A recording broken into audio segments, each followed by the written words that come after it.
Hi, my name is Jongsung Hwang from National Information Society Agency. Good to see you online. Today, I'm going to explain about global trends of digital government and smart city. But the scope is so wide, so I think I can just touch the general trend only. Okay, I'm going to skip a description and objective and structure. So, first thing I'd like to stress is the importance of data. Data is the basis of digital government, but also it is the basis of every digital transformation initiatives. So, as you can see, many innovative business and companies, those companies that use most most innovative way data. They use data in the most innovative way. So one thing we need to look at is the trend of data use. So as you can see on this slide, so there is more replicate data in use than unique data. That means that the world is trying to share and reuse existing data.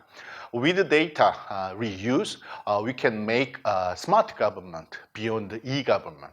E-government aims at doing things right, but smart government aims at doing the right thing.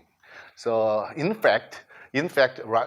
the right thing is not possible, but data and data analytics help many governments to do a better decision, to make the better decision with the power of data. And also, we now see many government try to use advanced technology like artificial intelligence. Artificial intelligence will be a very critical factor that transforming government in the near future. There's two types of UCG method for AI in government. One thing is automation, that human develop AI, so how to say, to make decision on itself or for itself. But another way is more important, that human make a decision as usual, but with the help, with the support from AI. In such case, we expect a human and actually government employees will make a better decision than before.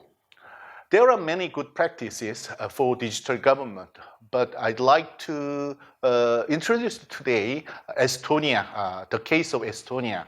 Estonia has made a big achievement, big progress in many aspects, like internet voting and national ID system for its people.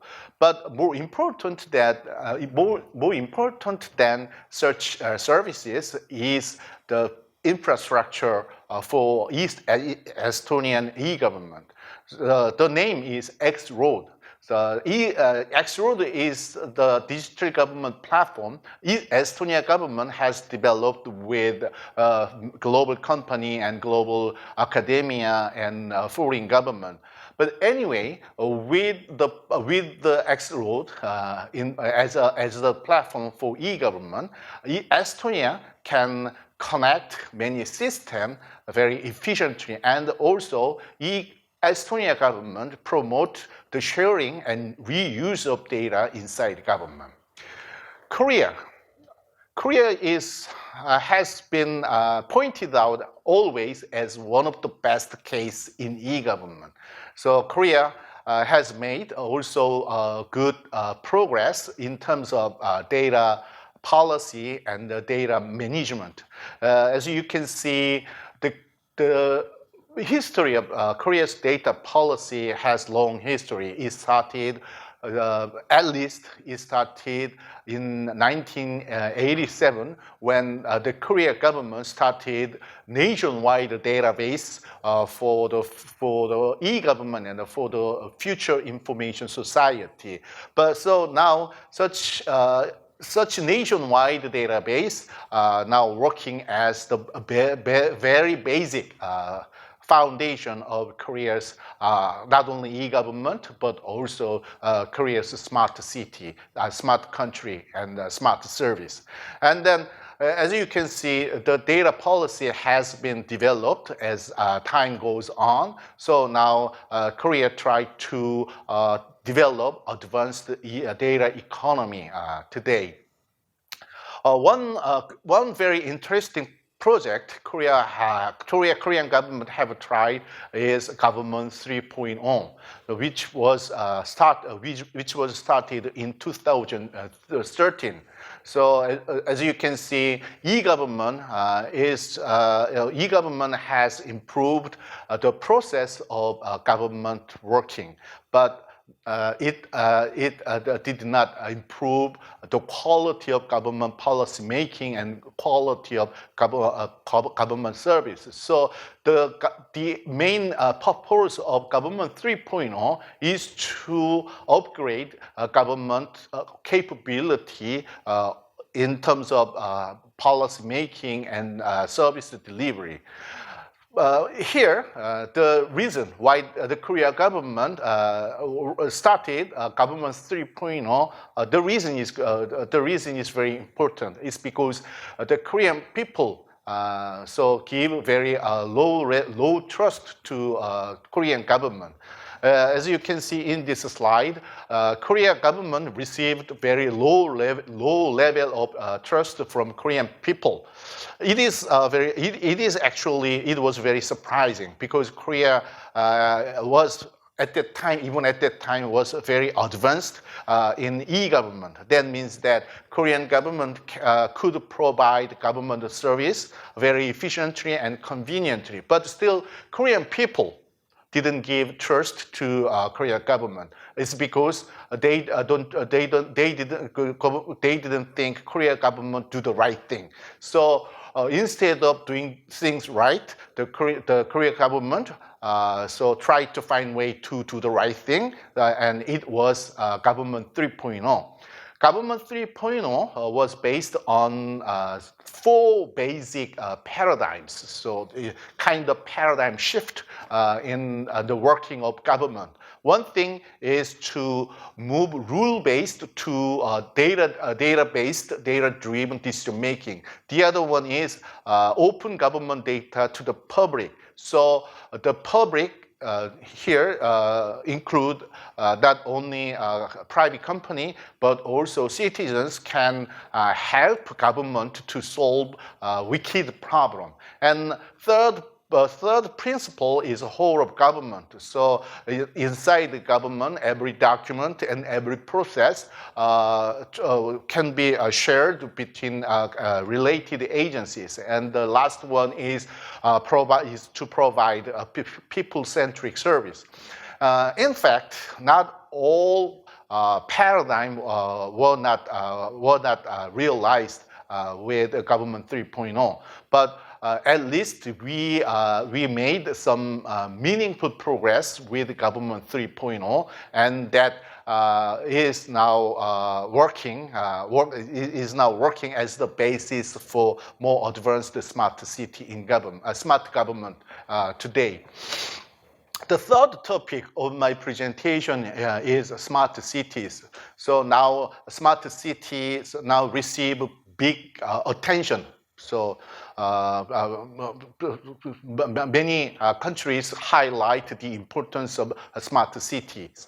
But the problem with a smart city is that it is very hard to define because there are many meanings smart city. There are many different ways a smart city is been defined. So I can summarize so many definitions into four groups like this.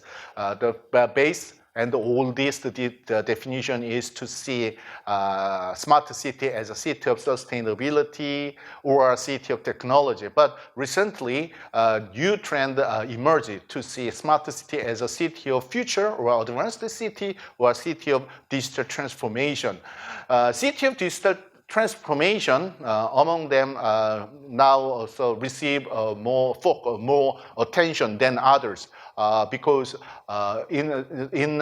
today every sector of society now being transformed by digital technology. For instance, hotel has become Airbnb, so taxi turned into Uber. So just like that, cities will be changed by the power of digital technology and through the process of digital transformation. So this is just some example of example we can expect from the smart city.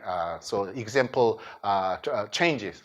One thing I'd like to stress at this point is that the approaches to smart cities is also being evolving, is being changed.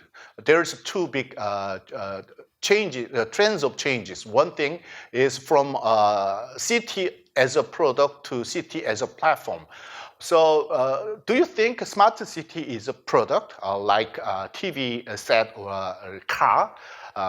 Once the Korea government approached smart city as a product, but we realized that smart city is not a product; it is platform. So we can add new idea, new technology, and a new solution. So a products become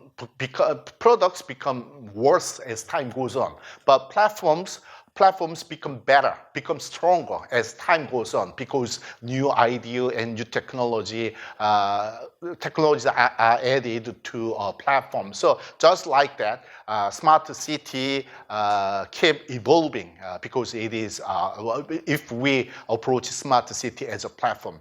Another trend is from a fragmented approach to a holistic approach. Fragmented approach means that smart city project has been planned and implemented separately from other projects. But now holistic approach is more common. Many cities try to establish comprehensive smart city plan, which covers the whole cities.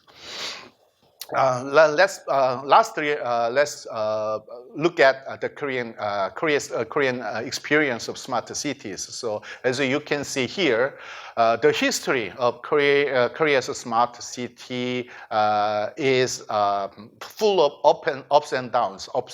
So in the first place, when Korea started smart city with the ubiquitous city project, initiated U-City project, so the situation was very good, very good. But so the smart city lost its momentum in 2008, and Korea fell into kind of smart city winter until it regained its momentum in 2017 for the fourth industrial revolution.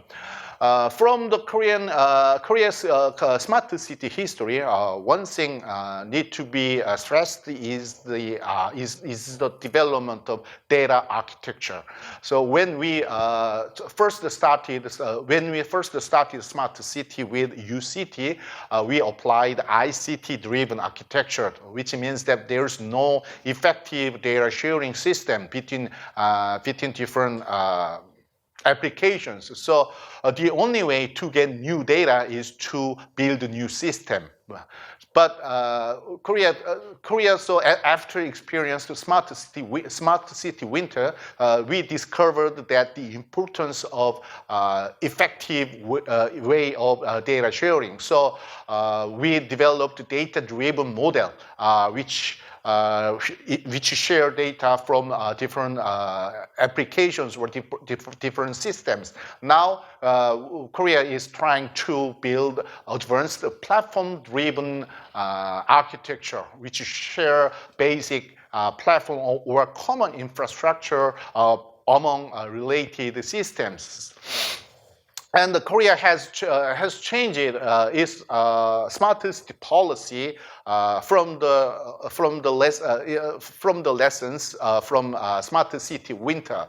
So when the first Korea's Smart City Act was titled as I can translate it like this: act as an act for UCT construction, because we approached a smart city as a product. So the title of the law was include construction, but we changed our perspective so to city as a platform. So we now changed the name to smart city development. Also, a comprehensive plan, a smart city plan, which established and announced by the Korean government every 4 or 5 years. It changed its focus to the platform and to the innovation.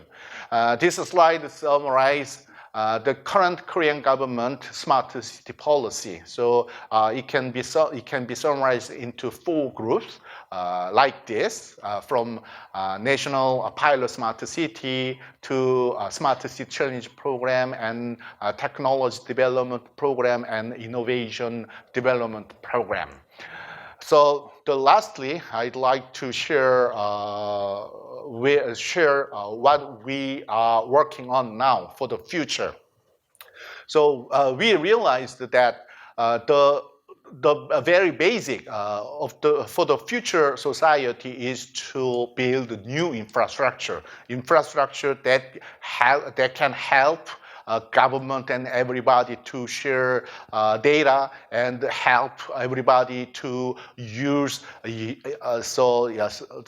emerging technologies like driverless car, drone, and AR, VR robots.